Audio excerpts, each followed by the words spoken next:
प्रसारित करीत आहोत आमच्या मैत्रिणींसाठी एक कार्यक्रम घरकुल. आज या कार्यक्रमाचं सूत्रनिवेदन केले मंजिरी पत्की यांनी. ऐकूया घरकुल.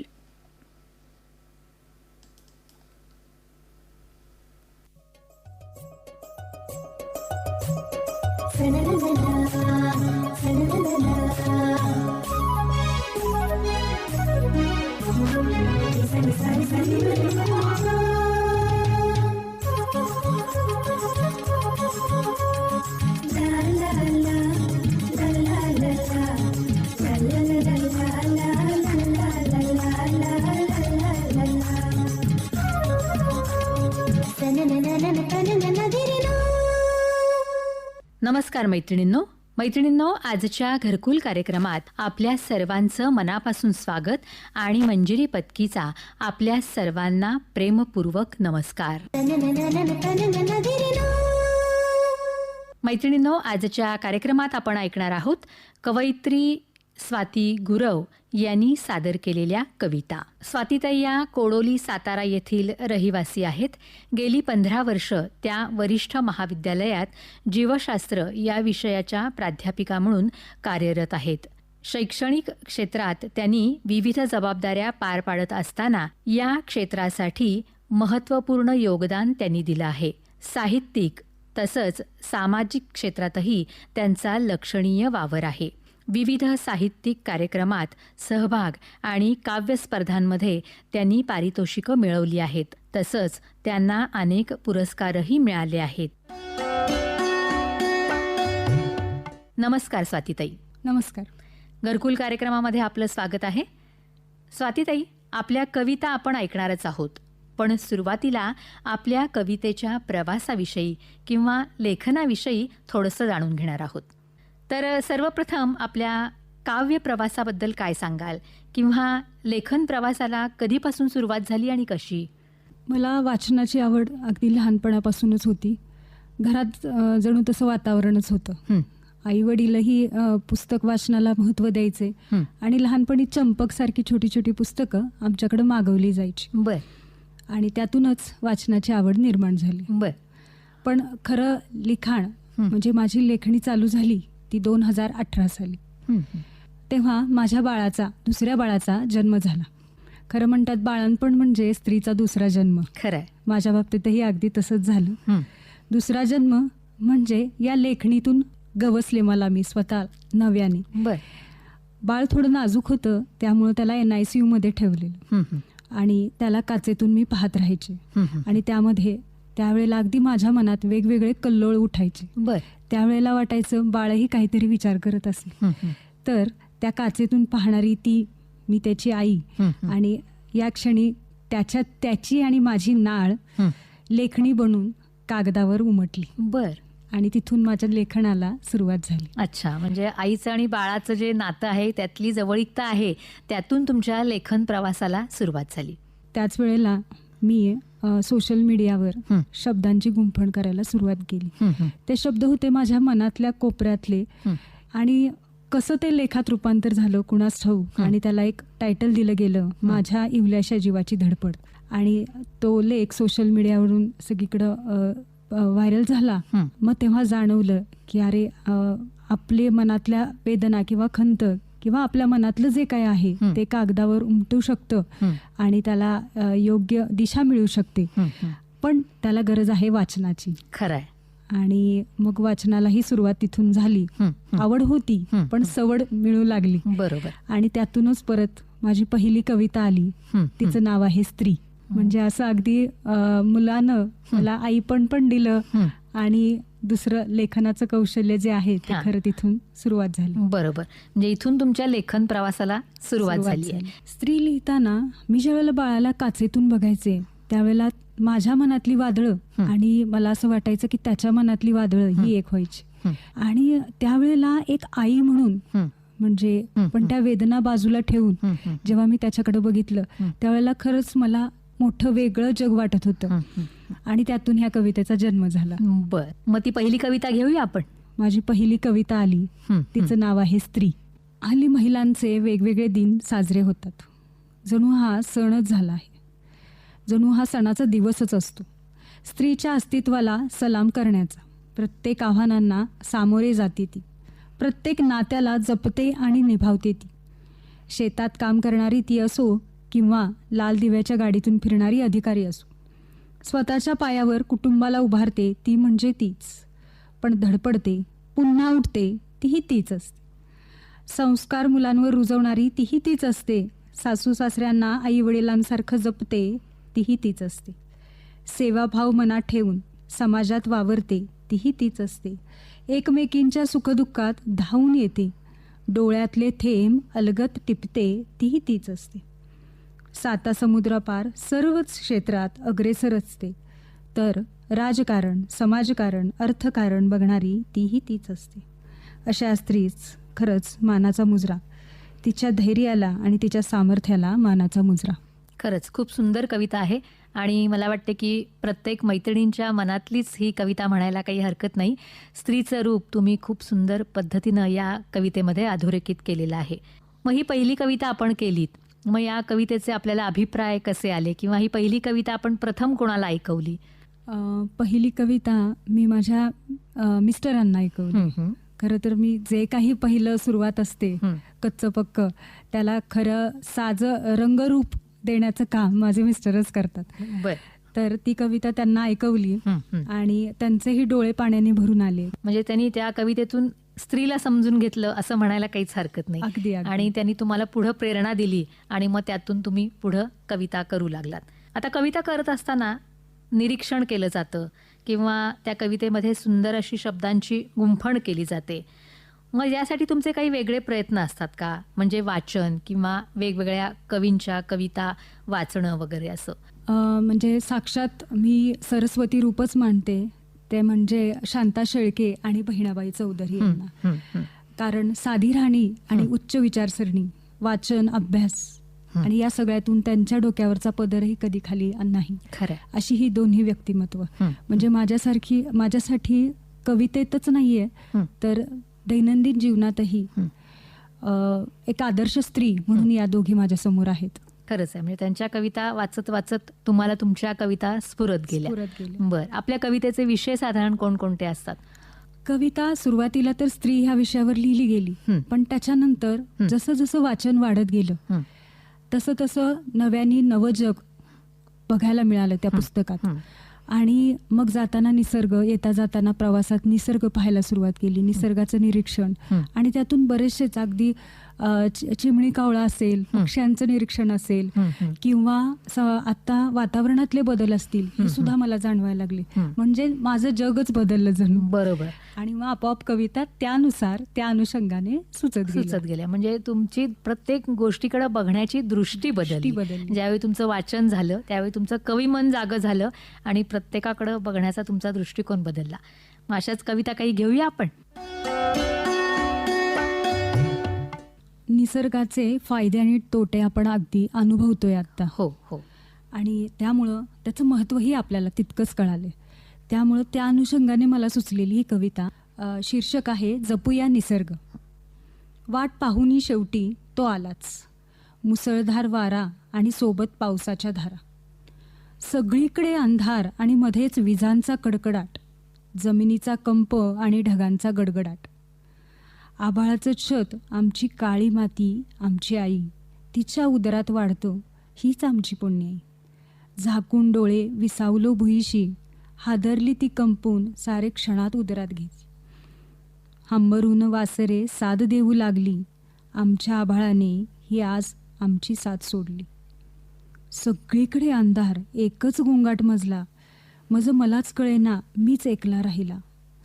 उदरात घेतली लेकरं जिने जन्म दिला, डोळ्यातला थेंब चिखलातच वाहून गेला.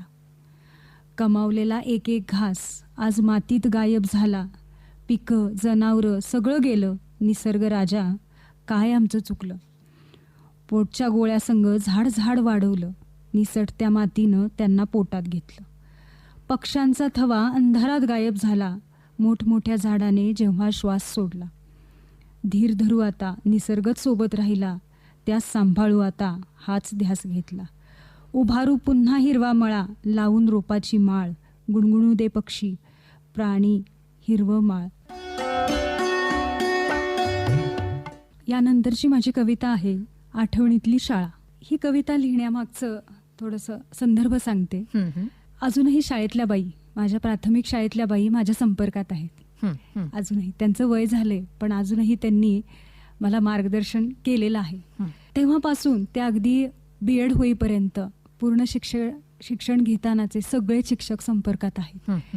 अगदी बोटाला धरून हे सगळेच मला चालायला शिकवतात. ज्यांनी माझ्या हाताला धरून मला हस्ताक्षर शिकवलं, योग्य वळण लावलं, अजूनही त्यांचं माझ्याकडे तितकंच लक्ष आहे. त्याचा मला खूप अभिमान वाटतो. त्यांचे आशीर्वाद असेच राहोत. आणि त्यातूनच मला सुचलेली ही कविता आठवणीतली शाळा. गेल्या वर्षी अचानक जाणं झालं शाळेत. गेल्या वर्षी अचानक जाणं झालं शाळेत. जुन्या आठवणी मात्र रेंगाळल्या नजरेत. शाळेत गेले तो पहिला दिवस आठवला. कळत काहीच नव्हते म्हणून बाबा घट्ट हात धरला.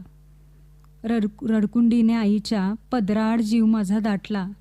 जाऊ नको म्हणत म्हणत वर्गात प्रवेश केला. रंगवलेल्या भिंतीवर नजर माझी खेळली. तोवर मात्र बाबांनी घराची रस्ता धरली. आता मात्र मी बाई आणि नवीन सगळं. भरून आलेलं माझं मन मोकळं. आईनं सांगितल्याप्रमाणे बाईंना नमस्कार केला. आशीर्वादाचा हात बाईंनी डोक्यावर ठेवला. अक्षर गिरवत कधी रमले कळलंच नाही. बाईंच्या जागी आई दिसू लागली याचे भानच राहिले नाही. रोज हस्ताक्षर स्पर्धा घेत होत्या बाई. चढाओढ आणि स्पर्धा तिथे अवगत होई. बघता बघता गणित भूमिती सारं काही जमलं. हस्ताक्षर सुधारण्याचं गमक फक्त बाईंनाच जुळलं. बाईंमध्येच पाहिलेली आदर्श आई, त्यांच्यासारखेच बनावे हेच माझ्या ठाई. आज खडूपळा, झूम, गुगल मीट सगळं आहे हाती. शिक्षक आणि पालक दोन्ही जबाबदाऱ्या पार पाडते. किती ऋण या शाळेचे मी मानू. शिक्षिकेतील विद्यार्थिनी अजून जागृत ठेवू. वा, खूप सुंदर.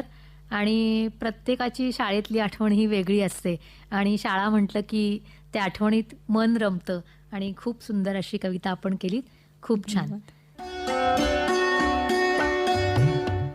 यानंतर आसवांचा महापूर ही कविता घेते. कारण आत्ता अगदी आपण अनुभवतोय, TV वर पाहतोय, पेपरमध्ये बातम्या वाचतोय, अनेक लोक संकटात आहेत आणि वरून सुचलेली ही कविता. शीर्षक आहे आसवांचा महापूर. सगळं सोडून आज झालो आहोत रिकामे. बोल पर्जन्य राजा तुला अजून काय हवे. झोपेतच सारा संसार वाहिला. म्हणायचा म्हणून आता फक्त श्वास राहिला. उसनं आणून लोकांचं कसा संसार थाटला. माझी आधाराची गाय राहिली एकटी. तिला कशी वाचवू बोट झाली हो पलटी. पोरं रडतं आहे आय दप्तर राहिलं. त्याला कसं सांगू आता सगळं संपलं. भाकर तुकडा लावून पदराशी. अजून निघाले सोडून देवा तुलाच पाण्याशी. काय देवा तुझ्या मनी म्हणलं भिजीवर रान माझं. तू गेलास घेऊन सार गणगोत माझं. डोळ्यातला थेंब तू दिसू बी दिनास. डोळ्यातला थेंब तू दिसू बी दिनास. डोक्यावरच्या पाऊसधारा तू कधी थांबवणारस. तुझी लेकर भेदरली देवा तुझी लेकर भेदरली. आता तरी जागा हो. पोटच्या गोळ्यांचा तूच एक तारण करता हो. पोटच्या गोळ्यांचा तूच एक तारण करता हो. माझी यानंतरची कविता आहे पुन्हा अवतार घे. खरं तर आत्ता स्त्रियांचं जीवन फार वेगळ्याच गुंत्यात अडकलेलं आहे. म्हणजे अगदी जन्मलेली लहान मुलगी असो किंवा वयोवृद्ध स्त्री, अनेक वेगवेगळी संकट येतच असतात. पण तेवढीच ती धैर्याने सामर्थ्याने उभी राहते. पण अशा काही घटना आपण आता ऐकल्या की ज्यामध्ये अगदी अंगावर काटा येतो. त्यावेळेला आठवतो तो म्हणजे आपला लाडका कृष्ण. असा कृष्ण प्रत्येकाच्यात असतोच कुठेतरी दडलेला. पण तो कृष्ण जागा झाला पाहिजे आणि त्यांनी आपल्याला वाचवायला यायला पाहिजे. त्यासाठी लिहिलेली कविता. माझ्या कवितेचं नाव आहे पुन्हा अवतार घे. ए कृष्णा आता तरी अवतार घे. संकटांना नष्ट करण्याचे कार्य तू हाती घे. दमलो आम्ही तुझी वाट पाहुनी. अचानक वीज चमकून तू येशील का पृथ्वीवरी. ए कृष्णा, तुझ्या जन्माष्टमीला आमचा उत्साह काही आवरच असतो. सगळ्या सुखदुःखात तू कायम सोबत असतोस. तुझी बासरी एकदा वाजू देत, तुझी बासरी एकदा वाजू देत आणि झाडं, पानं, फुलं आनंदात डोलू देत. हिरवाईनं नटलेल्या श्रावणात तू येतोस गारवा घेऊन. तुझ्या गाण्याच्या तालावरी नाचती साऱ्या गवळणी. सवंगड्यात रमणारा तू, यशोदा देवकीचा लाडका कृष्ण तू. कोणत्याही फळाची अपेक्षा न करता कष्ट करावे, स्वतःला विसरून सत्कर्म करावे. अनेक शिकवणी तुझ्या कृतीतून दाखवून दिल्यास. दुष्कर्मांचा नाश करण्यास तुझ्या रूपाने देवच अवतरला. ए कृष्णा, पुन्हा अवतार घे. यानंतरची कविता, त्याचं शीर्षक आहे एक थेंब. आता शीर्षक तुम्हाला थोडं वेगळं वाटेल हं. पण ही कविता सुचताना म्हणजे जो काही तो क्षण होता, मला तो सांगावासा वाटतो. आमची शाळा सुटली आणि विद्यार्थी वर्गाबाहेर गेले. सगळी शाळा रिकामी झाली. मला वाटलं एखाद्या वर्गात एखाद्या बेंचवर जाऊन बसावं आणि कोपऱ्यात एक खिडकी शेजारी बेंच रिकामा होता, तिथं जाऊन मी बसली.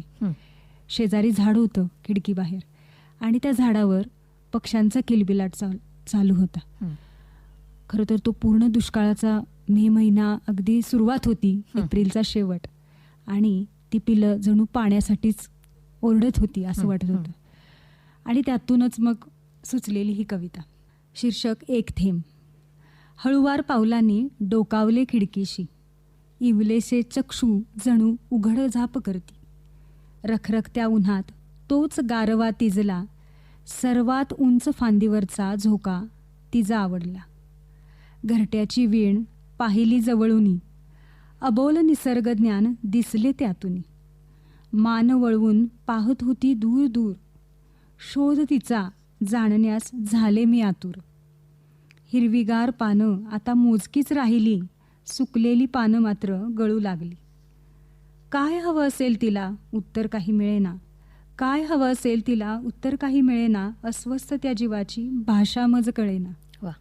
आत मी आणि बाहेर ती, हेच सत्य उरले. माझ्या मनीचे विचार जणू प्रश्नरूपी उरले.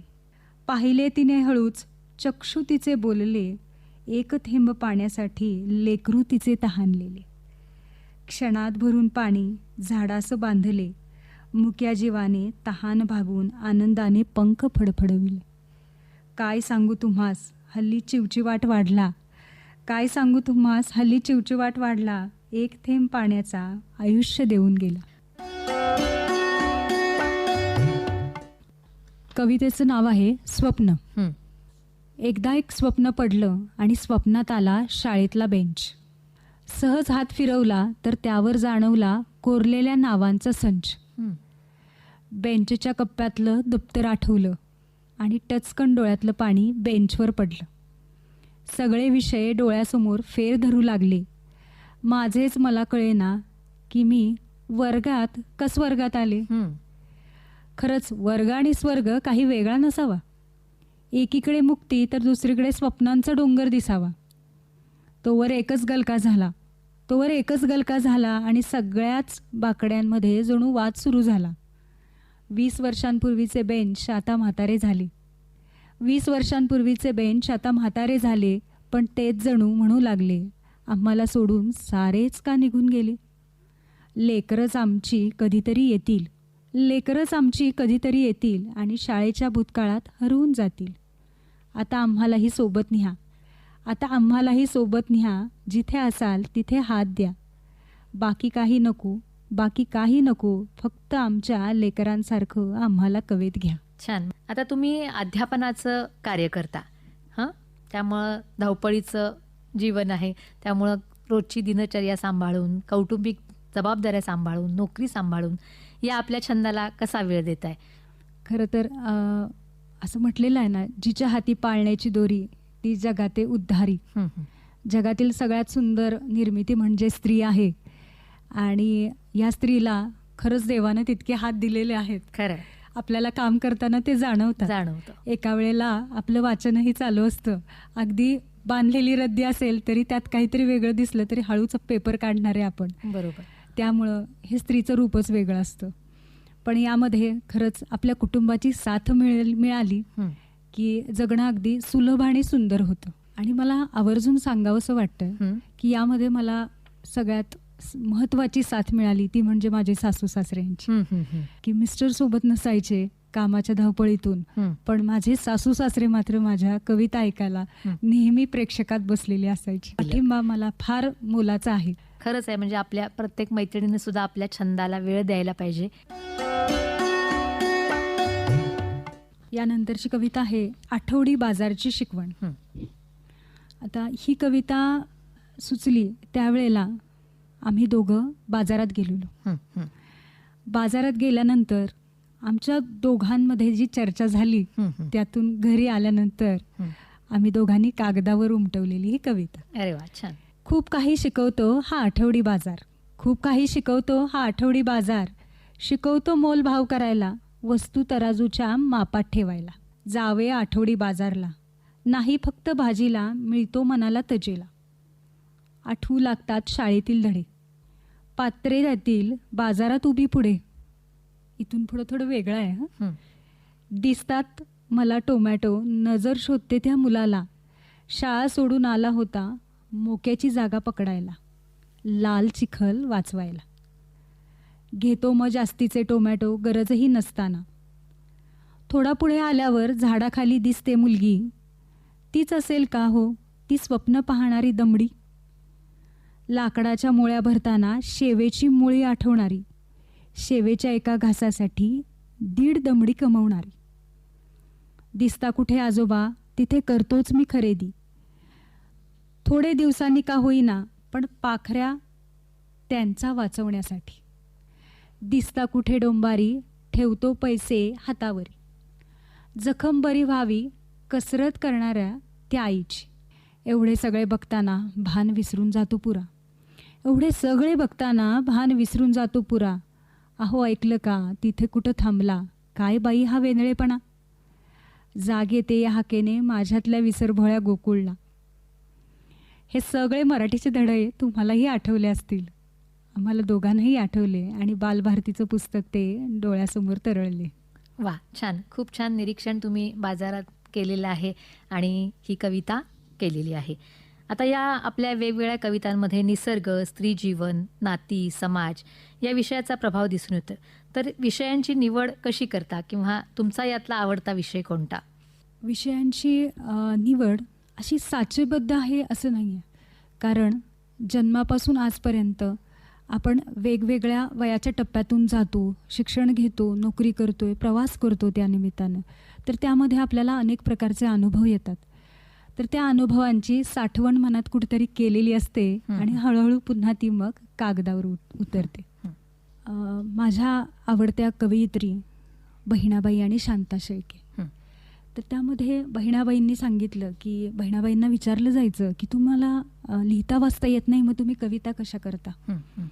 तर त्यावेळेला त्यांनी खूप सुंदर वाक्य सांगितलेलं, धरित्रीच्या आरशामध्ये स्वर्ग पाहते मी.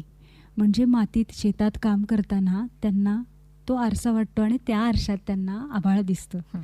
अशा या कवित्रेंचं अगदी काल्पनिक चित्र ज्या डोळ्यासमोर उभं राहतं त्यातून मग आपोआपच आपलंही कवितांचं क्षेत्र विस्तारलं जातं. खरं. याच स्वरूपानं मी महिला दिन याविषयी लिहिलेली कविता. महिला दिन जणू काय तिचा वाढदिवसच. उठल्यापासून शुभेच्छांचा वर्षाव, किचनमध्ये शिरतो आपण मनात ठेवून अनेक भाव. 50% आरक्षण आलं आणि स्त्रीचं आयुष्यच बदललं. 4 भिंतीबाहेरचं जगणं तिनं नव्यानं अनुभवलं. गडबड सगळ्या कामांची घरातलं आवरून निघायची, मुलं घेऊन शाळेला सोडायची. नोकरीच्या ठिकाणचं नियोजन आठवत पाऊल टाकायची.